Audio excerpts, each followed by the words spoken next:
অত্যন্ত দর্দনাক, অত্যন্ত মর্মান্তিক, অত্যন্ত দুঃখজনক একটা ঘটনার বিবরণ দিয়ে শুরু করতে হচ্ছে। বর্ধমান শহর থেকে মেরে কেটে হয়তো 1.5-2 কিলোমিটার হবে পালিতপুর ইন্ডাস্ট্রিয়াল জোন,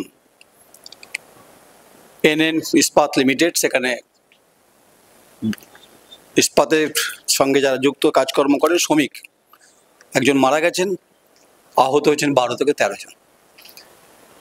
গতকাল রাতে যখন যাই তখন অনেক রাত, পুলিশ ছিল সেখানে। পুলিশ কেন ছিল? নিরাপত্তার প্রশ্নে ছিল। কিন্তু আমার প্রশ্ন খুব আছে, আমি তার আগে পরিচয় করে দিই, তারপরে আসবো সাবজেক্টে। সঞ্জয় খান, প্রদেশ যুব কংগ্রেসের সাধারণ সম্পাদক আপনি। ডাকনাম মাইকেল। দেবজ্যোতি সিংহ রায়, বিজেপি যুব মোর্চার সাধারণ সম্পাদক পূর্ব বর্ধমান জেলা। দীপঙ্কর দে, পূর্ব বর্ধমান জেলার C2 নেতা এবং জেলা কমিটির সদস্য। আপনাকে শেষে আসবো দীপঙ্কর বাবু, সদ্য ডেপুটেশন দিয়ে এসছেন তো, তাই মাইকেল বাবু আপনাকে দিয়ে আসি। সঞ্জয় বাবু, সেটা হচ্ছে যে ঘটনা ঘটেছে, শ্রমিক সবসময় নিপীড়িত হয়, শ্রমিক সবসময় বঞ্চনার সীমারেখা এবং তটরেখার মধ্যে তাদের জীবন কাটে, অন্ধকারে কাটে। একজনের মৃত্যু যদি অফিসিয়ালি অ্যানাউন্সমেন্ট, আর আহতের সংখ্যা 12 থেকে 13। রেসপন্সিবিলিটি কার? দেখুন, সব থেকে প্রথমে তো আমি বলবো যে আজকে আমরা যারা এখানে আছি, বিরোধী আমরা সবাই আছি, কিন্তু শাসক দলে এখানে কাউকে আমরা দেখতে পাচ্ছি না। আমরা উত্তরটা কার কাছ থেকে নেব? আমরা বিরোধীরা, আমরা তো শাসক দলকে কোশ্চেন করব, আমাদের উত্তরটা তারা দেবে। তো আজকে তারাই নেই। এটা কীরকমভাবে কী হচ্ছে? তারা কি ভয়ে পেছিয়ে যাচ্ছে? এর মধ্যে কি কিছু গোলযোগ রয়েছে, কিছু দুর্বলতা রয়েছে শাসক দলের? এটা আমাদের কাছে একটা কোশ্চেন। এখন উত্তরটাকে দিয়ে দিই আপনাকে সঞ্জয়বাবু। এটা আমাকেও ব্যথা দেয়, আমাকেও পীড়া দেয় প্রতিদিন।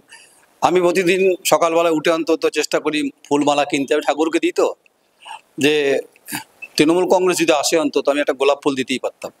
আজকেও গোলাপ এনেছিলাম, কিন্তু গোলাপের ফলটা শুকিয়ে গেল। আসলে তৃণমূল কংগ্রেস হয়তো দা কোয়ারিকে ফেস করতে চাইছে না। এই প্রশ্ন আমারও আছে আপনার মতো, যে গণতন্ত্রের আলোচনাতে বিরোধী এবং শাসক থাকা উচিত, তা কেন আসেনি তার উত্তর এখানকার জেলা সভাপতি দিতে পারবেন, এখানকার রাজ্য নেতৃত্ব দিতে পারবেন, আমি দিতে পারবো না, আমি অপারক।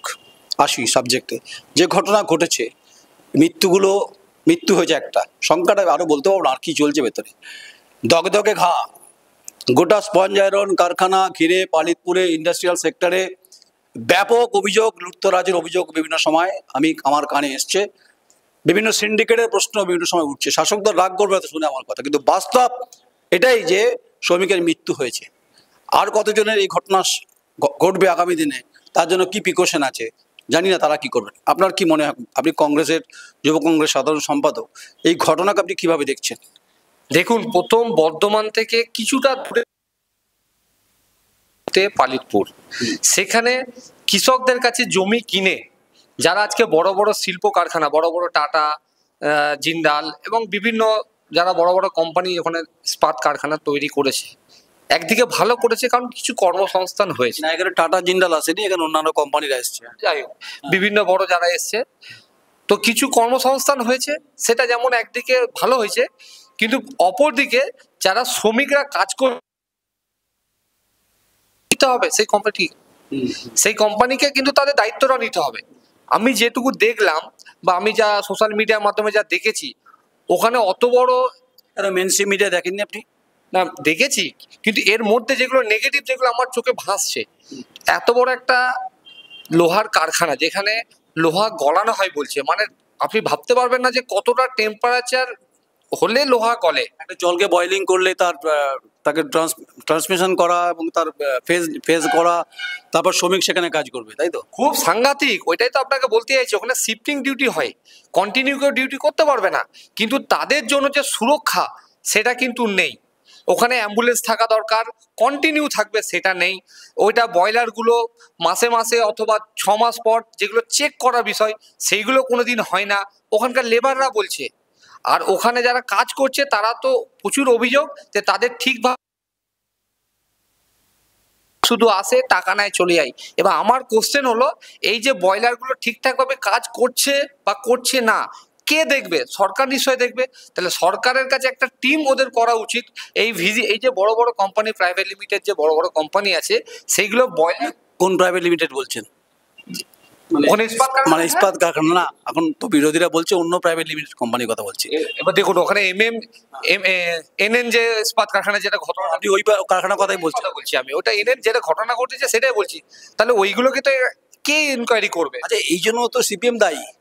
সিপিএম তো ওখানে তো যখন পালিতপুর ইন্ডাস্ট্রিয়াল জোন তৈরি করে তখন তো ওরা বামফ্রন্ট ক্ষমতায়, তখন তো ওরা তখন শিল্পের শিলা পুঁতেছিল, কারখানা হয়েছিল, তখন ইনফ্রাস্ট্রাকচারের কথা হয়েছিল, তখনও অ্যাম্বুলেন্সের কথা হয়েছিল, তখন উৎপাদনের গতির কথা হয়েছিল, পাশাপাশি শ্রমিকদের সুরক্ষার কথা বলা হয়েছিল। তাহলে সিপিএম কি ধোয়া তুলসী পাতা নাকি? এখন ঘটনা ঘটেছে, এখন সিপিএমকে বাদ দিয়ে আপনি তৃণমূলকে অ্যাটাক করছেন, শাসক দল অ্যাটাক করছেন, কিন্তু আপনাকে গোড়ায় যেতে হবে তো। দেখুন তখন কি হয়েছিল সেটা তো আমার অতটা ঠিক জানা নেই। কেন জানবেন না? এখন এখন জানতে হবে আপনাকে তো। এখন প্রেজেন্ট যে ঘটনাটা ঘটছে সেটা খুব মারাত্মক, খুব দুঃখজনক। বেশ, দেবজিৎবাবু, আমি যেটা বলছিলাম যে শুরুতে, যে এই শিল্পের বীজ এ রাজ্যে পুঁতেছেন, বিশেষ পালিতপুরে পুঁতেছেন। অবশ্যই শিল্প হয়েছে, ইস্পাত কারখানা হয়েছে, স্পঞ্জ আয়রন কারখানা হয়েছে। দীপঙ্কর বাবুরা তখন ক্ষমতায় ছিল, তখন তাদের বিধায়ক ছিল, তখন অ্যাম্বুলেন্সের ব্যাপার ছিল, অনেক কিছু ফেসিলিটির কথা হয়েছিল, শ্রমিকদের পরিবেশ ঠিক হওয়ার কথা ছিল, উৎপাদিত কথা হয়েছিল, কিন্তু গোড়াতেই তো গলদ ছিল। দেখুন, আমি প্রথমেই এই অনুষ্ঠানের প্রথমেই আমি যে শ্রমিক মারা গেছে এবং প্রায় 15 জনের বেশি আমি যেটুকু খবর পেয়েছি, তারা কেউ কারোর অঙ্গহানি ঘটেছে এবং তারা ইনজিওর্ড হয়েছে, তারা হসপিটালে ভর্তি আছে। তো তাদের প্রতি আমি সমবেদনা এবং আমার দলের পক্ষ থেকে সহমর্মিতা জানিয়ে আমি একটা কথা বলতে চাই। দেখুন, শিল্প হবে, ইন্ডাস্ট্রি হবে, এটা ভালো কথা। এটা আমাদের আধুনিক ভারতের ক্ষেত্রে, ভারত বরাবরই কৃষিভিত্তিক ছিল, কিন্তু আধুনিক ভারতের ক্ষেত্রে এই ইন্ডাস্ট্রিয়ালাইজেশন খুবই প্রয়োজন আছে, বিশেষ করে আমাদের পশ্চিমবঙ্গের পক্ষে। তো সেক্ষেত্রে এই ইন্ডাস্ট্রিয়াল পার্ক যেটা আপনি বলছেন, তো এখানে আমি বলছি না, আপনি তাকালি দেখতে পাবেন ওখানে। তো পালিতপুরের যে ইন্ডাস্ট্রিয়াল পার্ক, সেখানে অনেকগুলো ইন্ডাস্ট্রি রয়েছে, ছোট বড়। তো এখানে এই যে স্পঞ্জ আয়রন কারখানাটি, এটা আমি যতটুকু জানি যে এটা বাম আমলেই তৈরি হয় এবং এর ইনফ্রাস্ট্রাকচার ডেভেলপমেন্ট বলুন এবং এর পরিকাঠামো ডেভেলপ সেই সময়ই হয়েছিল। তো আমার কথা হচ্ছে যে আজকে আমরা জানি যে বামপন্থীরা বা বামপন্থী মতাদর্শ শ্রমিকদের স্বার্থে, কৃষকদের স্বার্থে এবং মানে তাদের হিতে তারা কাজ করে বা তাদের হিতের কথা বলে, তাদের আইডিওলজি এটাই আমি যেটুকু জানি। তো আজকে তাহলে সেই সময়ের প্রতিষ্ঠিত, সেই সময়ের ফাউন্ডেশন আজকে এইরকম অবস্থার সম্মুখীন হলো কেন? হ্যাঁ, অবশ্যই শাসক দলের গলদ রয়েছে, শাসক দলও এখন ক্ষমতায় রয়েছে। আমরা জানি যে শাসক দল কোনো ইন্ডাস্ট্রিয়াল পার্ক, কোনো এই পানাগড়ি ইন্ডাস্ট্রিয়াল পার্ক থেকে আরম্ভ করে যে কোনো ইন্ডাস্ট্রিয়াল পার্ক, যে কোনো একটা রাইস মিল হলেও সেখানে গিয়ে আইএনটিসিউর ঝান্ডাটা বেঁধে দেয় এবং সেখানে যত শ্রমিক থাকে তাদের জোর করে হোক বা বলপূর্বক হোক তাদের শ্রমিক সংগঠনে যোগদান করাতে বাধ্য করায়। তো এখানে পালিতপুরের ক্ষেত্রেও তেমনটিই আছে এবং ভেতরে ভেতরে সিপিএম এর শ্রমিক সংগঠনও রয়েছে। তো সেক্ষেত্রে আমি একটি প্রশ্ন করবো আমার মানে ভাইয়ের কাছে, সহকর্মী ভাইয়ের কাছে। তো এই ঘটনা অবাঞ্ছিত তো নয়, এই ঘটনা কারোর কাছে কাম্য নয়। তো তাদেরও কিন্তু একটা দায় বর্তায় যে এই ঘটনা কেন ঘটলো, তাদেরকেও কিন্তু একটা জবাবদিহি করতে হবে। আর সেকেন্ড যে পয়েন্ট আমি বলতে চাই যে দেখুন, শাসক দল ওখানে সিন্ডিকেট রাজ চালায় ওই একটা আইএনটিসির পতাকা বেঁধে দিয়ে। তো তাদের জোরপূর্বক তাদের এই সংগঠনে নিয়ে আসার জন্য কাজ করে এবং তারা কি করে, মালিক পক্ষের কাছ থেকে মালিক পক্ষের যে মুনাফা, সেই মুনাফার একটা অংশ তারা নেয় এবং মালিক পক্ষ সেই মুনাফা কি করে বাড়াবে। তাহলে মালিক পক্ষকে কী করতে হবে, তাদের যে কাজের শিডিউল, তার যে উৎপাদনের শিডিউল, তার যে উৎপাদন, সেই উৎপাদনকে দ্বিগুণ করতে হবে এবং দ্বিগুণ করার জন্য একটা বয়লারকে আমরা জানি নির্দিষ্টভাবে টেকনিশিয়ানরা যেটা বলছে, একটা বয়লার চলার পর কিছুক্ষণ রেস্ট দেওয়া উচিত, কিন্তু সারা দিন সেই বয়লার চলে যাচ্ছে এবং ওভারটাইম কাজ করানো হচ্ছে শ্রমিকদের এবং ওভারটাইম কাজ করানোর ফলে এবং ওই বয়লার সঠিকভাবে পর্যবেক্ষণ করা হয় না, সঠিকভাবে তার যে মানে ত্রুটিগুলো আছে সেই ত্রুটিগুলো সারানো হয় না বা মেকানিজম নিয়ে এসে বা মেকানিক নিয়ে এসে সেগুলোকে রিপেয়ার করা হয় না। বেশ বেশ, গোটা অভিযোগটা আপনার বিরুদ্ধে, মানে প্রথমে তৃণমূল কংগ্রেসের দিকে আসছিল, আমাকে সঞ্জয়বাবু যে অভিযোগটা করছিলেন যে শাসক দল কোথায়, কিন্তু অভিযোগটা আপনাদের বিরুদ্ধে আসছে, যা কিছুটা হয়তো প্রশ্ন আমারও ছিল। সঞ্জয়বাবু যে কথা বলছেন, প্রদেশ যুব কংগ্রেস সাধারণ সম্পাদক দেবজিৎ সিংহ রায় বলছেন গোলাতেই গলত, সেই সময় কি ছিল, ইনফ্রাস্ট্রাকচার ছিল কিনা, অ্যাম্বুলেন্স ছিল কিনা, সেই সময় শ্রমিক শ্রেণীর আন্দোলন ছিল কিনা, শ্রমিকদের স্বার্থে কতটা আপনারা কথা বলেছেন। এখন আপনারা বলছেন যে ঘটনা ঘটেছে, সমস্যাটা কোথায় হয়েছিল? আপনারা তো ছিলেন ক্ষমতায়, তো আপনারা কি এই সমস্ত সিস্টেম পালিতপুরে যেগুলো হয়েছে সেগুলো কি ঠিকঠাক করে করেছিলেন? বা আপনারা যখন পরিকল্পনা, তখন তো আপনাদের বিধায়ক ছিল, আজকে এই দিনটা দেখতে হতো না? সত্যি দিনটা দেখতে হচ্ছে না, নিজের চোখে দেখে এসেছি। ওই নবাবহাটের একটি প্রাইভেট নার্সিংহোমে আমরা সকালবেলা ওই ঝলসানো বডিগুলো দেখেছি। আমাদের CI2 জেনারেল সেক্রেটারি তাপস চ্যাটার্জির নেতৃত্বে 7 জনের আমরা টিম গিয়েছিলাম, আমি নিজেও ছিলাম। সত্যিই শোকাহত। এবং আমির হোসেন, যে 33 বছরের যুবক ট্রাক চালক, সে মারা গেছেন। আর কে মারা গেছে না গেছে এখনো পর্যন্ত মালিক কর্তৃপক্ষ, কারখানা কর্তৃপক্ষ বা প্রশাসন থেকে কিছু বলেনি। তাহলে এই মাত্র আমরা বিকেল থেকে, মানে আপনাদের সামনে তো বলার কিছু না, এই হচ্ছে আমাদের ডেপুটেশন কপি। এবং আমরা 4 দফা দাবি ডিএম এর টাইম চেয়েছিলাম, ডিএম ম্যাডাম টাইম দিলেন না। মৃত্যু ঘটছে, কোথাও কোথাও শোনা যাচ্ছে বডি খুঁজে পাওয়া যাচ্ছে না, কেউ বলছে 13, কেউ বলছে 15 আহত অবস্থায় রয়েছে, কেউ বলছে 5 জন সংকটজনক, কেউ বলছে 4 জন। প্রশ্নটা করব কাকে? নিশ্চিতভাবে প্রশাসনকে, মালিক কর্তৃপক্ষকে, মানে কারখানা যারা দেখভাল করে অথরিটি। তাহলে 25 ঘন্টা অতিক্রান্ত, কালকে 4:45টায় ঘটেছে, আজকে দেখুন ঘড়িতে 6টা বাজতে চললো। তাহলে প্রশাসন নাম বয়স সহ কত শ্রমিক আহত বা মৃত কেন সামনে আনছে না, আমাদের প্রথম প্রশ্ন। দ্বিতীয় প্রশ্ন হচ্ছে, কালকে 4:45টায় ঘটনা ঘটার পর কেন তড়িঘড়ি প্রশাসন এবং তার সাথে শাসক দলের তৃণমূল কংগ্রেসের কেউ ব্লকের যুব তৃণমূল কংগ্রেস প্রেসিডেন্ট, কেউ কর্মাধ্যক্ষ, আরও সাংগেদরা যারা আছে, তারা কেন ঘিরে রাখার চেষ্টা করলো? অন্য শ্রমিকরা যাওয়ার চেষ্টা করছে যে উদ্ধার করবে, রেস্কিউ টিম নেই। তাহলে কাকে সাপ্রেস করার চেষ্টা হচ্ছে? শোনা যাচ্ছে তো একজন মালিকও ছিল, তিনি কিভাবে বেরোলেন? তার দায় থাকে না? এই প্রশ্নটা গড়া, কারা গড়েছে, আজকে কি হচ্ছে, এইটাকে গুলিয়ে দেবেন না। গড়া তো এক সময় হবেই, কিন্তু আজকে 14 বছর হয়ে গেল, রক্ষণাবেক্ষণের দায়িত্ব চেয়ারে যারা আছে তাদের। এই যে দেখতে পাচ্ছেন আমাদের ইউনিয়ন, দেখুন Bardhaman Sadar iron and steel employees and workers union, এটা কোনো রেজিস্টার্ড ইউনিয়ন। দেখুন 23949, এটা কোনো দাদা কাকার ইউনিয়ন না। ওরা দাদা কাকারা ওখানে ইউনিয়ন তৈরি করেছে, মানে কেউ মেজদার ইউনিয়ন, বর্দার ইউনিয়ন, কোন হক বাবুর ইউনিয়ন, কোন তা ম্যাডামের ইউনিয়ন, এইসব করে সিন্ডিকেট তৈরি করেছে। তাহলে শ্রমিকদের পক্ষ নিয়ে কারা কথা বলবে? আজকে শ্রমিকরা প্রশ্ন তুলছে, তখনই আমরা দেখেছি গত 3 বছর আগেও ঘটনা ঘটেছে, এত বড় ঘটনা না ঘটলেও তখন ছাঁটাই হয়েছে, মানে আমাদের ব্লক করে রেখেছে। আপনি ওখানে গিয়ে দেখুন। তাহলে কেউ দাবি করছে, আমি সমস্ত রাজনৈতিক দলকে বলছি, দাবি করুন। এটা আপনাকেও জানতে হবে, সবাইকে জানতে হবে। আজকে শিল্পে যারা ওয়ার্কার আছে, মানে শিল্প শ্রমিক, তাদের শিল্প বিষয়ক আইন অনুযায়ী কিছু সুবিধা পাওয়ার কথা। আমি সেই সুবিধাগুলির মধ্যে অন্যতম সুবিধা হচ্ছে অ্যাক্সিডেন্টাল বেনিফিট, মানে দুর্ঘটনা জনিত ক্ষতিপূরণ। তাহলে এই যে বিস্ফোরণ ঘটলো, যার কথা বললে, মানে চুল্লি বিস্ফোরণ তো মারাত্মক হয়েছে, 700-800 মিটার দূরে গিয়ে পড়েছে, উপরের ছাদ কেঁপে উঠছে, মাটি বলছে, এবং পাশে যে ট্রাক ড্রাইভার ছিল সে তৎক্ষণাৎ মরেছে। ভেতরে কি হয়েছে তো কেউ জানে না। তাহলে এদের ক্ষতিপূরণের দাবি আমরা প্রথম করেছি। আমরা বলেছি যারা মৃত তাদের 15 লক্ষ টাকা এককালীন ক্ষতিপূরণ, তাদের পরিবারের একজন চাকরি, যারা আহত হয়েছে তাদের যদি অঙ্গহানি ঘটে, এই আইনে আছে, সে তো আর চাকরি করতে বা কাজ করতে পারবে না, তার পরিবারকে একজন কাজ দিতে হবে। এবং যতক্ষণ না পর্যন্ত প্রত্যেকে সুস্থ হচ্ছে, যারা যারা আহত হয়েছে তাদের প্রত্যেকের আর্থিক দায়ভার মালিক কর্তৃপক্ষকে নিতে হবে। এই মৃত্যু দায় কার? এই গোটা ঘটনা মৃত্যু দায় কার? অবশ্যই মালিক কর্তৃপক্ষের। কেন এটা যদি বলেন, টেকনিক্যালি আলোচনা করতে হবে। টেকনিক্যালি আলোচনা এটাই আসে, ওই যে চুল্লিগুলো রয়েছে আমরা যা শুনছি, তাহলে বলছেন যে মালিককে গার্ড করছে শাসক দল। তো পরিষ্কার, এটা আমার কথা না। যদি গার্ড করার কোনো প্রচেষ্টা না থাকতো, কেন গার্ড করছে কেন? আমি তো সেইটাই বলছি, গার্ড করার পেছনেই তো টাকার খেলা। এই যে সিন্ডিকেট বলছেন না, তাহলে মালিক নাকি একজন ছিল বলছে বিভিন্ন সূত্র থেকে, সেটা তো প্রশাসন গ্যারান্টেড করবে ছিল কি ছিল না। আমি হ্যাঁ, যদি নাও থাকে তাহলে কে মালিক প্রশাসন তো জানে। তাহলে এখনো পর্যন্ত প্রশাসন কোনো ব্যবস্থা নিয়েছে? কোনো এফআইআর হয়েছে? আচ্ছা, এইরকম ঘটনা ঘটার পর প্রশাসন তো নিজের থেকে এফআইআর করবে, প্রশাসন তো নিজের থেকে আইনত ব্যবস্থা গ্রহণ করবে। একটা ব্যবস্থা গ্রহণ করা হয়েছে? এমন একটা বিষয় বললেন যে শতপ্রণোদিত এফআইআর কথা বললেন, এ রাজ্যে এগরা হয়েছে, মহেশতলা হয়েছে, মজপুল হয়েছে, দত্তপুকুর, কল্যাণী হয়েছে, পশ্চিমবঙ্গে বিভিন্ন জায়গাতে বাজি বিস্ফোরণের ঘটনা ঘটেছে। খাগড়াগড় তো অনেক, হ্যাঁ অনেক বড়। শতপ্রণোদিত উদ্যোগ নিয়ে এফআইআর করাটা কাকস্য পরিবেদনা। এক।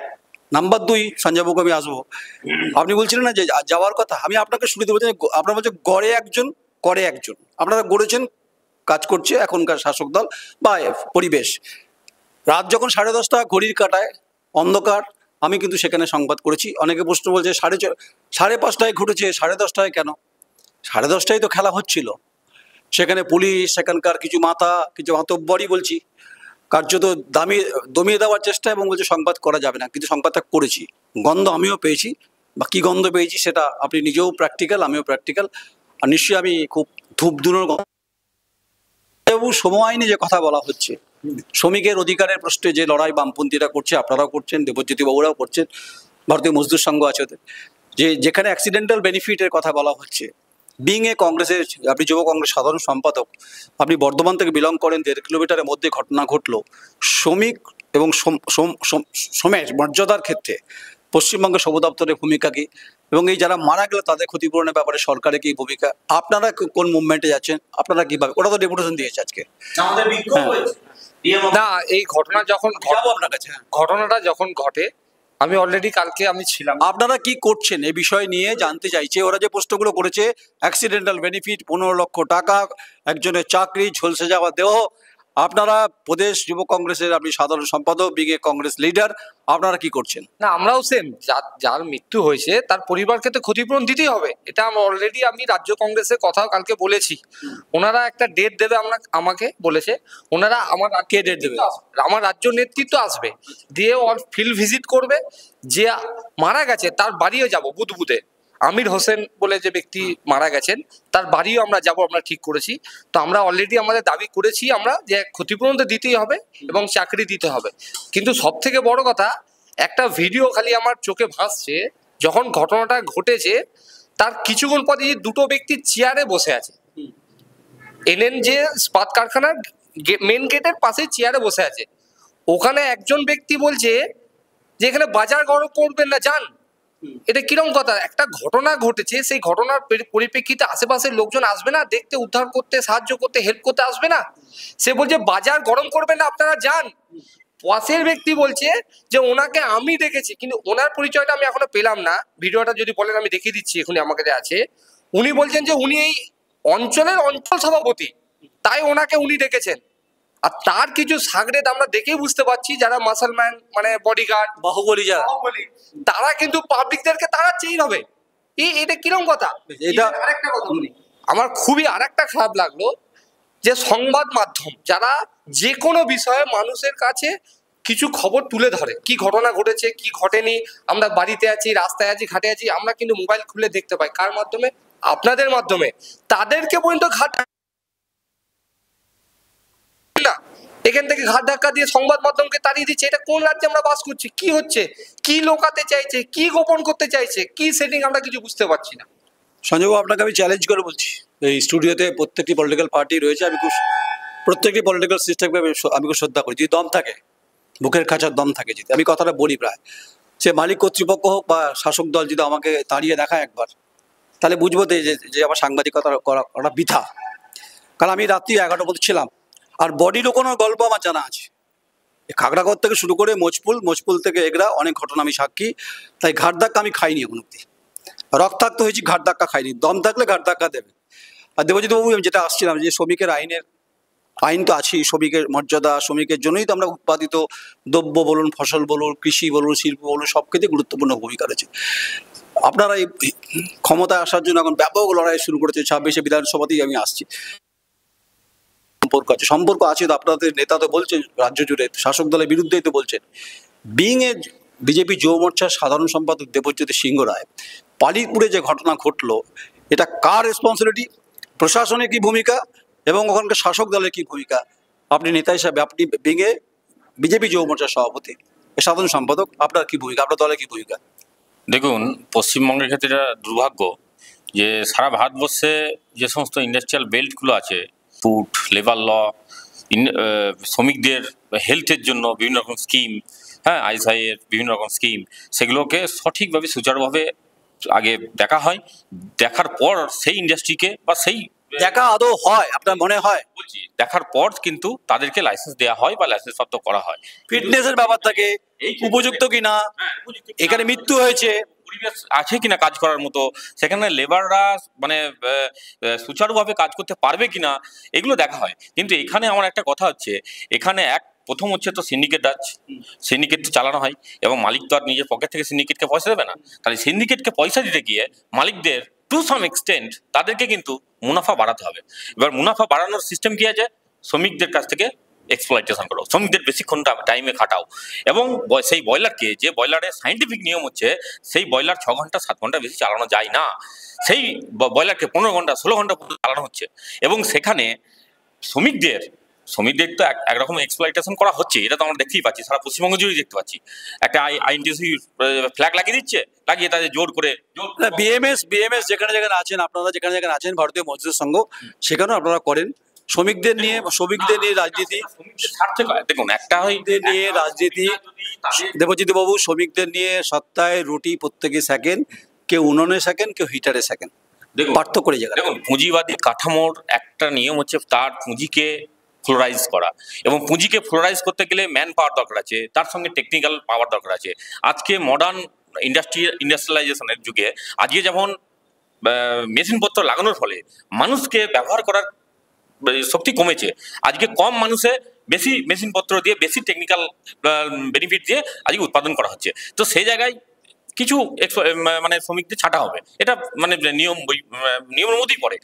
এবার সেখানে দেখা গেল হয়তো বলা হলো তাকে যে তার যেই শিফট রয়েছে সেই শিফটকে আরেকটু বাড়িয়ে দেওয়া হবে, সেটা শ্রমিক, এবং তার জন্য বেশি পে করা হবে তাকে, সেটা শ্রমিক স্বেচ্ছাই করতে পারে। কিন্তু এখানে যেখানে পশ্চিমবঙ্গের, আমি যেটা বললাম যে পশ্চিমবঙ্গের ক্ষেত্রে যে দুর্ভাগ্য, যে পশ্চিমবঙ্গে এই সমস্ত নিয়মকে, ইন্ডাস্ট্রিয়াল লকে, লেবার লকে বুড়ো আঙুল দেখিয়ে একমাত্র আইএনটিসি হতে হবে, এবং কোনো একটা শাসক দলের কোনো ছোট বড় মেজ নেতার দল করলেই বা তাদের গোষ্ঠী করলেই তাকে সেখানে কাজ দেওয়া হবে, এবং সে মালিক পক্ষ তাকে যতক্ষণ খুশি খাটিয়ে নিতে পারবে, এই একটা মানে সিন্ডিকেট রাজ চালু হয়েছে। এই আরেকটা কথা, এই সিন্ডিকেট রাজ চালু হওয়ার ফলে কি হয়েছে, মালিক পক্ষকে ওই বেশিক্ষণ কাজ করানোর জন্য শ্রমিককে শোষণ করতে হচ্ছে। এবার শ্রমিককে শোষণ করে মালিক পক্ষ তার পকেট থেকে তো পয়সা দেবে না, যে সমস্ত সিন্ডিকেট রয়েছে, সেই জন্য তাদেরকে বেশি খাটাচ্ছে, বেশি পরিশ্রম করাচ্ছে, এবং তার যে মেকানিজম রয়েছে। আমি ওয়ে আউট চাইছি, আমি এত বড় ঘটনা ঘটেছে, আমি ওয়ে আউট চাইছি, আমি পুঁজিবাদ চাইনি আপনার কাছে। ওয়ে আউট একটাই আছে, এখানে একটাই ওয়ে আউট আছে, যে এই সমস্ত ইন্ডাস্ট্রিগুলোকে ভিজিট করতে হবে। আমাদের রাজ্য সরকারের ক্ষেত্রেই বলুন আর কেন্দ্র সরকারের ক্ষেত্রেই বলুন, ভিজিট করতে হবে, সেখানে ওয়ার্ক পরিবেশ কেমন আছে সেটা দেখতে হবে, এবং সেখানকার যে মেশিনপত্রের মেকানিজম কেমন আছে সেগুলো দেখতে হবে, কিন্তু সেগুলো দেখা হয় না। আর যেটা আপনি যে সেকেন্ড কোশ্চেন করলেন যে তাদের কি দেওয়া হবে, ভরপাই কি করে হবে, আমার একটাই কথা, যে যাদের ক্ষতিগ্রস্ত হয়েছে, যাদের অঙ্গনে হয়েছে, তাদের তো টাকা দিয়ে যেমন ভরপাই করা হবে, এবং তাদের পরিবার থেকে একজনকে ওখানে উপার্জনের ব্যবস্থা করে দিতে হবে। আর সেকেন্ড থিং হচ্ছে, যিনি মারা গেছেন তো তার পরিবারকে একদম সঠিক একটা অঙ্কের টাকা দিয়ে তার পরিবার যাতে ভরণ পোষণ করে বাঁচতে পারে। সে চলে গেছে, কিন্তু তার পরিবার তো জলে চলে যাবে না, তো তার পরিবার যাতে বাঁচতে পারে, তার পরিবার যাতে মানে বেঁচে থাকার যে সমস্ত ন্যূনতম প্রয়োজন সেগুলো যাতে পেতে পারে, সেইটা দেখতে হবে মালিক পক্ষকে, এবং সরকারকেও দেখতে হবে, প্রশাসনকেও দেখতে হবে। আমার আর একটা কথা, প্রশাসন প্রথমেই পুলিশ পাঠিয়ে, ওখানে 3-4 গাড়ি পুলিশ পাঠানো হয়েছিল, আমি কালকে শুনেছি, পুলিশ পাঠিয়ে ওই যে এলাকা ঘিরে দিল, এবং ঘিরে দেওয়ার ফলে কোনো মানুষকে ঢুকতে দেওয়া হলো না, এবং সেখানে ওই ছোট বড় মেজ নেতার বিভিন্ন গোষ্ঠীর লোকেরা চলে এলো, যারা ওখানে সিন্ডিকেট চালায়, তারা জানে যে ভিতরে ঢুকে পড়লে আমাদের কি তথ্য ফাঁস হয়ে যাবে। ওটা তো সব জায়গাতেই চলে, এটা শাসকের একটা চরিত্র, সেটা আপনার ইউপিতে হয়, যে যেখানে থাকে সে যেখানে হয়, এটা মানে ধামাচাপা দেওয়ার একটা বিষয় থাকে। আসলে পাপোশের তলায় শ্রমিকের অশ্রু দেখা যায়, কখনো কখনো দেখা যায়, আর আগুনের গনগনের শিখায় তারা কখনো বয়লারে গিয়ে ভেতরে চলে যায়, এটা সিস্টেমে চলে যায়। এটাই বলে পুঁজিবাদের কথা বলছি। আমি পুঁজিবাদে যাচ্ছি না, আমি সমাজতান্ত্রিক বিপ্লবে যাব না, আমি ধনতান্ত্রিক ব্যবস্থা যাচ্ছি না। উৎপাদনের গতিমুখ করার জন্য শ্রমিকেরকে নিশ্চয়ই হাট ঝিরঝিরে করা পরিস্থিতি তৈরি করবে না, এটা আশা কাঙ্ক্ষিত হওয়া উচিত। কিন্তু যে ঘটনাটা ঘটলো, এই ঘটনার সিস্টেমটা যা, আপনি দীপঙ্করবাবু, আপনি সময় আন্দোলনের সঙ্গে যুক্ত, দেবজিৎবাবু আছে কিছুটা, যেহেতু আপনি সিটোটা করেন, যে একটা বয়লার একটা সিস্টেম কতদিন তার মেয়াদ থাকে এবং কতদিন পর তাকে চেঞ্জ করতে হয়, ওয়াটার সিস্টেমটা কি আছে, পিউরিফায়ার ব্যবস্থা কি, টারবাইন কি পরিস্থিতি, কত ক্যাপাসিটি আছে, কত লেবার, এখন তো কন্ট্রাকচুয়াল লেবার হয়ে গেছে, এখন দায় কেউ নিতে চায় না।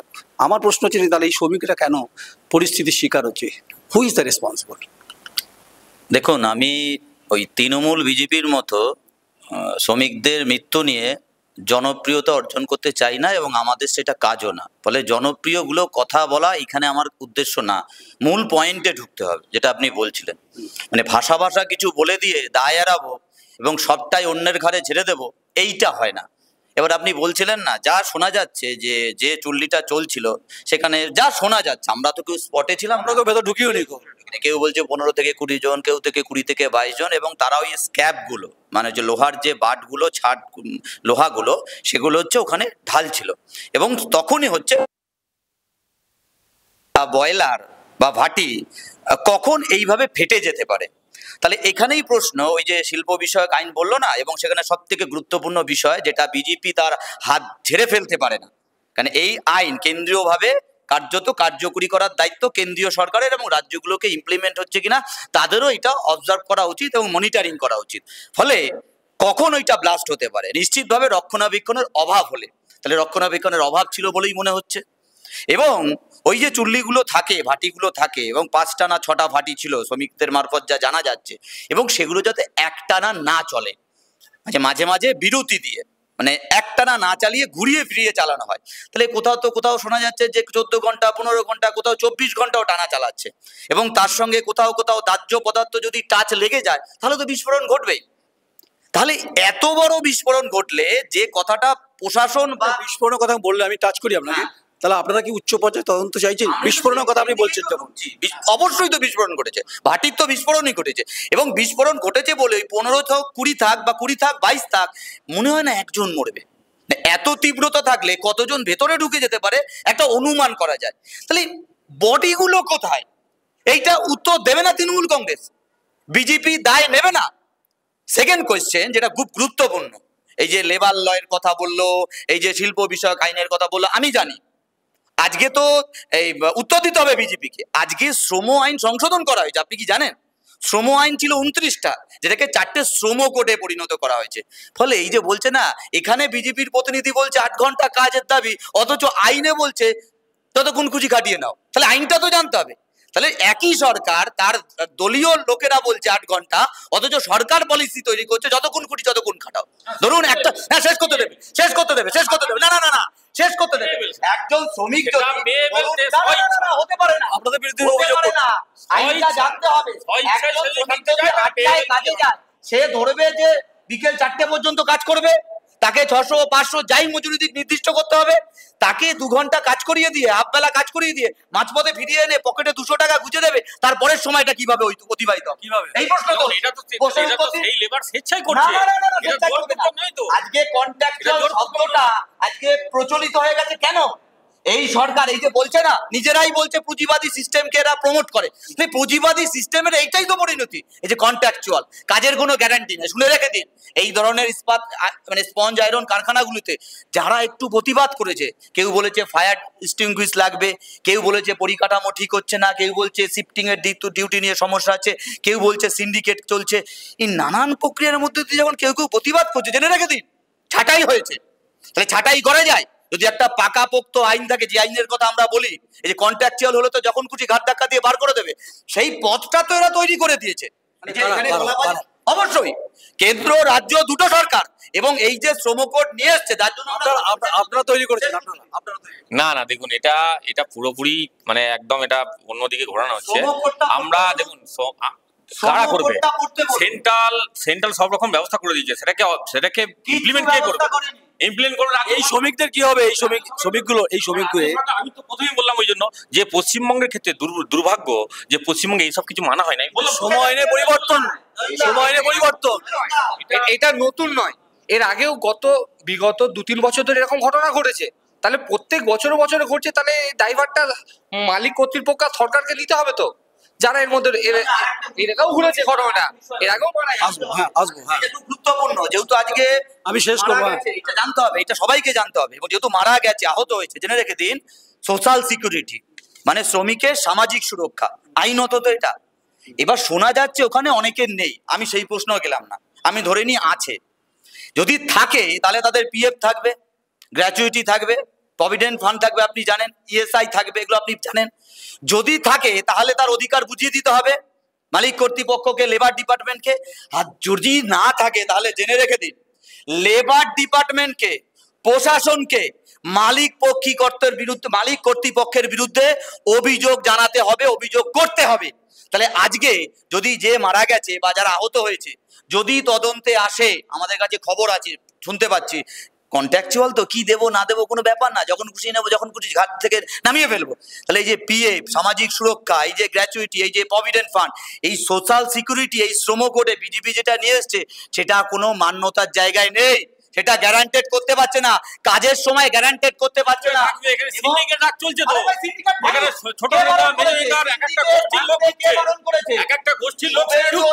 বাংলাদেশ থেকে লোক থাকলে বলে দেয় ওকে বর্ডার থেকে ঢুকেছে। তাহলে পশ্চিমবাংলায় কারখানা, পশ্চিমবাংলা ভারতের একটি অঙ্গরাজ্য, নরেন্দ্র মোদী জানে না কোথায় ভায়োলেট হচ্ছে আইন, কোন কারখানা কিভাবে চলছে, কোথায় সিন্ডিকেট রাজ চলছে, কারা চালাচ্ছে, কেন স্টেপ নিতে পারছে না? এইটা উত্তর দেবে না? এটা পুরোপুরি ভাবে রাজ্য লেবার বোর্ডে দেখার কথা, এবং তার সঙ্গে শাসক দল এটাকে মনিটরিং করবে এবং অবজার্ভ করবে। তারা গোষ্ঠী করে লোক ঢাকাচ্ছে, গোষ্ঠী করে লোক ঢাকাচ্ছে, গোষ্ঠী করে লোক বার করছে। এইটা শ্রমিকের অধিকারের প্রশ্ন। আপনি পূর্ত ভবনে লেবার ডিপার্টমেন্টে যান, কোনো দল দেখবেন না। আপনি গিয়ে জিজ্ঞাসা করুন মমতা ব্যানার্জি সামাজিক সুরক্ষা নিয়ে কি করেছে, ওরা বলবে অফ ক্যামেরায় যে গোষ্ঠীর মাথা করেছে। কেন বলুন তো? এই যে বামফ্রন্ট বললো না, আমরা বামফ্রন্ট, এই যে যারা রাজমিস্ত্রির কাজ করে, নির্মাণ শ্রমিক, তাদের জন্য সামাজিক সুরক্ষা চালু করেছিলাম। সে যদি ভাড়া থেকে পড়ে যায় তাকে এককালীন 10 লাখ টাকা ক্ষতিপূরণ। এই যে ড্রাইভার যারা, এই যে ট্রাক চালক মারা গেল, তার চোখের পরীক্ষা আমরা করেছিলাম। এই যে বিড়ি বাদে যারা, তাদের বাড়িতে ইলেকট্রিসিটির ব্যবস্থা করা আমরা বলেছিলাম। শ্বাস পাও 20 টাকা এবং 60 বছরের পর পেনশনের পর টাকা আছে এগুলো। তাহলে কেন্দ্রীয় সরকার জানে না এগুলো? তাহলে বিজেপি বেশ আমি শেষ করবো। আমাদের সারা ভারতবর্ষ জুড়ে সংগঠিত এবং অসংগঠিত ক্ষেত্রে লেবারদের ক্ষেত্রে একটা ল নিয়ে আসা হয়েছে, এবং সেই ল কিন্তু মানে ভারতবর্ষের সমস্ত ল নিয়ে অনেক বড় হয়ে যাবে, সমস্ত সেটা ইমপ্লিমেন্ট করা হচ্ছে, এবং সেটা শ্রমিকদের হিতে। কিন্তু পশ্চিমবঙ্গের ক্ষেত্রে সংগঠিত এবং কি বলছে, লটা বলে দেবে? সংগঠিত এবং অসংগঠিত ক্ষেত্রে পশ্চিমবঙ্গের দুর্ভাগ্যটা, পশ্চিমবঙ্গের শ্রমিকদের দুর্ভাগ্য যে সেখানে সেই ল প্রযোজ্য হয় না। এটা তো যে নিজেদের মতো যেমন তো রাজনীতি ডিবেট তো নয়, অ্যাকচুয়ালি আমি আলোচনা চাইছিলাম। হ্যাঁ, সময় নিয়ে কথা হচ্ছে, ও উত্তর দিচ্ছে, ও প্রশ্ন করছে, ও উত্তর দিচ্ছে, কিন্তু শ্রমিকের কি হবে? শ্রমিকের তো দেখুন, আমরা তো প্রথমেই বলেছি যে শ্রমিকের আসলে রাজনীতি চলেই আসে তো সব ক্ষেত্রে। আপনি যেখানে শুরু করুন ঘুরে ফিরেছে ওখানেই আসবে, এটা তো শেষ কথা। দেখুন, আমার মূল কথা, এটা প্রথমে আমি স্টার্টিং এ বলেছি, এখন আমার এই একটাই কথা, ওই যে বয়লার গুলো রয়েছে, ওই বয়লার গুলোকে ঠিকভাবে পরিকাঠামো ঠিক আছে কিনা সেটা শাসক দলকে, মানে এখানকার যে সরকার আছে তাকে একটা টিম গঠন করতে হবে, যে তারা এগুলো মনিটরিং করবে। গোটা ওয়েস্ট বেঙ্গলের যত এরকম না হলে 3 মাস অন্তর সেগুলোকে চেক আপ করা হবে।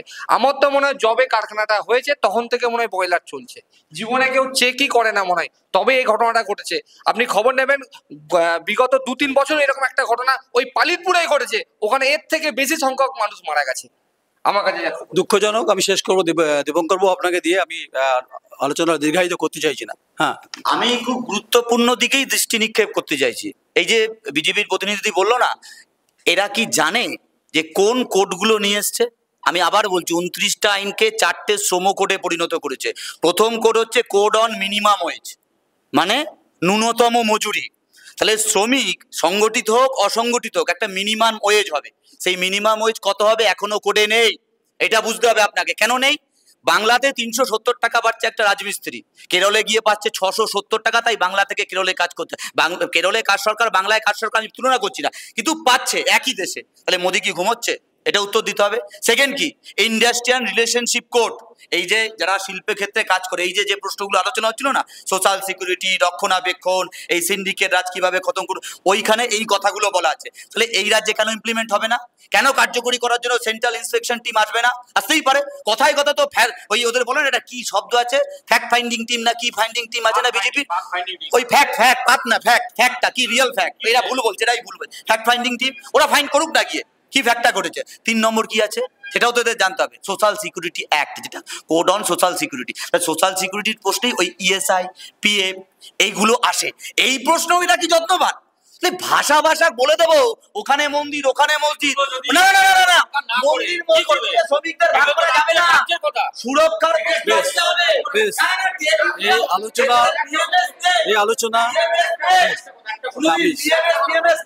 এখানে এখানে এখানে ট্রেড ইউনিয়ন চালু করা হচ্ছে, ট্রেড ইউনিয়ন চালু করে শ্রমিকদের নিয়ে আসা হচ্ছে সেই ট্রেড ইউনিয়নের ছত্রছাওয়ায়, কিন্তু এই যে তার সোশ্যাল সিকিউরিটি, তার মিনিমাম ওয়েজ, সেগুলো কেন দেখবে না? সেই ট্রেড ইউনিয়ন, সেগুলো ওই ট্রেড ইউনিয়ন দেখাতে পারে না।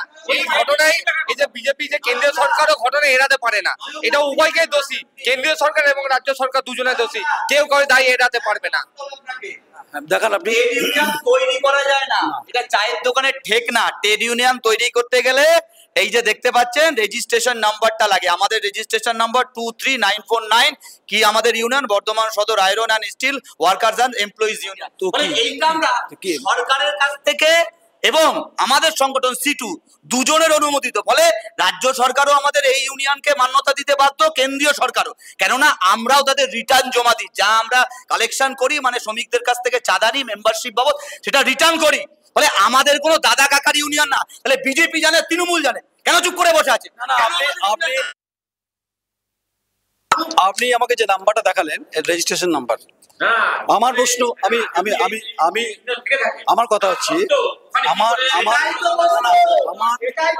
আমি এখানে শেষ করব, যেটা হচ্ছে দীপঙ্কর বাবু, এক মিনিট আমি কোনো রাজনীতি চাইছি না এর মধ্যে, আমরা please please please please Dipankar De CPM এর সিটু নেতা, যে নাম্বারটা দেখালো সেটা অবশ্যই তাদের ট্রেড ইউনিয়নের নাম্বার, একইভাবে ওরাও বলবে, একইভাবে কংগ্রেসও বলবে।